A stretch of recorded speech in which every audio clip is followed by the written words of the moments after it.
నార్మల్‌గా స్ట్రోక్‌లో 2 రకాలుంటాయి. Ischaemic stroke అంటాము, హెమరేజిక్ స్ట్రోక్ అంటాం. ఇస్కిమిక్ స్ట్రోక్ అనేది మోస్ట్ కామన్ ఇస్కిమిక్ స్ట్రోకే. అంటే 100లో 85% ఇస్కిమిక్ స్ట్రోకే ఉంటుంది. మిగతా 15% హెమరేజిక్ స్ట్రోక్. ఇస్కిమిక్ స్ట్రోక్‌లో బ్రెయిన్‌లో బ్లడ్ వెసల్స్‌లో రక్తనాళాల్లో బ్లడ్ క్లాట్ రక్తం గడ్డగట్టడం వల్ల రక్త ప్రసరణ సరిగ్గా లేక ఒక భాగం బ్రెయిన్లో ఒక భాగం చనిపోతుంది.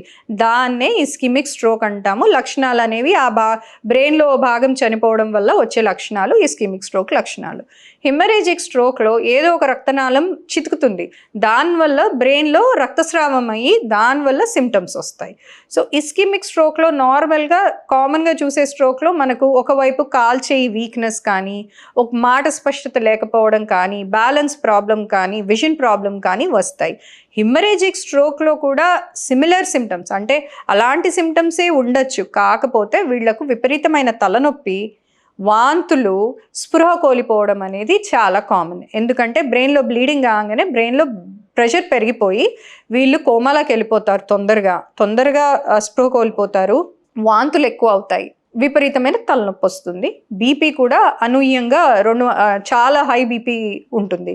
సో హెమరేజిక్ స్ట్రోక్కి, ఇస్కిమిక్ స్ట్రోక్కి మనము పేషెంట్ని చూసి కొంచెం అంచనా వేయొచ్చు. 62 లక్షల మంది ప్రజల్లో మెడ్ప్లస్ బ్రాండ్ మెడిసిన్స్ కి మారడం వలన 915 కోట్ల రూపాయలు సేవ్ చేసుకున్నారు. అదే మెడిసిన్స్ అదే క్వాలిటీతో 50 to 80% డిస్కౌంట్లు.